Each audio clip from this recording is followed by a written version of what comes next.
ఒక్కసారి కొమ్మూరి గోల్డ్ కి కాల్ చేయండి. తాకట్లో ఉన్న మీ బంగారాన్ని విడిపించి మార్కెట్ ప్రైస్ కి వాళ్ళు కొనుక్కుని మిగతా డబ్బులు మీకు ఇచ్చేస్తారు. అందరికీ నమస్కారం, వెల్కమ్ టు అవర్ ఛానల్. నిన్నటి వరకు రాశి ఫలాల గురించి మాట్లాడుకున్నాం.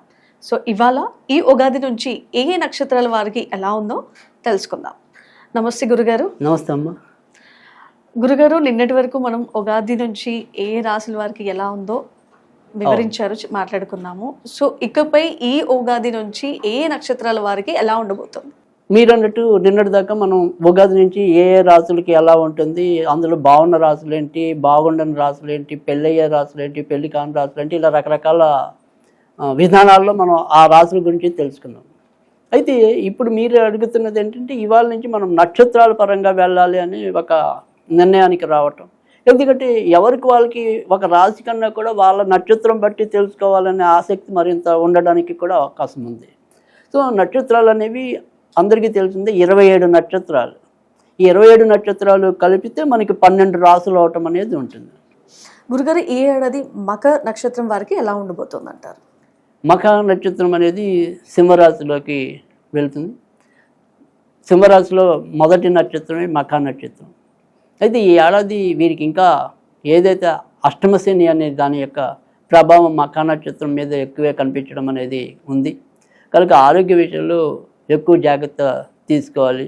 ఎముకలు, నరాలు, కీళ్ళకి సంబంధించినవి కానీ, తర్వాత దంతాలకు సంబంధించినవి, ఒక్కోసారి మలబద్ధకానికి సంబంధించినవి, ఇలాంటి వ్యాధులు వచ్చే అవకాశాలు కొద్దిగా ఎక్కువగా కనిపిస్తున్నాయి. అయితే ఆర్థిక విషయాల్లో మరీ భయపడాల్సినంత చిక్కుముడులు అయితే ఏమీ లేవు.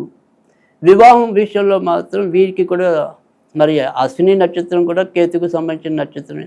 ఇప్పుడు ఈ మఖ నక్షత్రం అనేది కూడా కేతుకు సంబంధించిన నక్షత్రమే. వీరికి మాత్రం పెళ్లి విషయంలో బాగా పోరాడితే తప్ప అది పీటల దాకా వెళ్ళటం అనేది కొద్దిగా కష్టంగా కనిపిస్తుంది. కానీ మిగతా విషయాల్లో ఆరోగ్యం ఒకటే ఇందాక మనం చెప్పుకున్నాం, ఎముకలు, నరాలు, కీళ్ళు ఇలాగని. ఇంకా ఆర్థిక వ్యవస్థ పెద్ద ఇబ్బంది అయితే లేదు. తర్వాత ఉద్యోగం కొత్తగా రావాలని కోరుకునే వాళ్ళకి కూడా ఈ ఏడాది అదృష్టంగానే ఉండటం అనేది జరుగుతుంది. సో ప్రస్తుతం ఎలాగో వీళ్ళకి లాభస్థానంలోనే గురుడు సంచరించడం అనేది ఉంది. జూన్ లోపు ఏదైనా సరే ఇలా ఉద్యోగ ప్రయత్నాలు కానీ, ఉద్యోగాలు మారటం అనుకోవటం కానీ, కొత్తవి ఏమైనా సరే శ్రీకారం చుడదాం అనుకున్నవి కానీ, ఇలాంటివన్నీ అయితే కనుక జూన్ లోపు మంచిది. మళ్ళీ తర్వాత ఎప్పుడు మంచిది అంటే జూన్ నుంచి డిసెంబర్ మధ్య మంచిది కాదు, మళ్ళీ డిసెంబర్ నుంచి చాలా మంచిది. సో ఆ రకంగా ప్రణాళిక వేసుకుని వెళ్తే ముందుకెళ్ళే అవకాశాలు ఎక్కువ ఉంటాయి.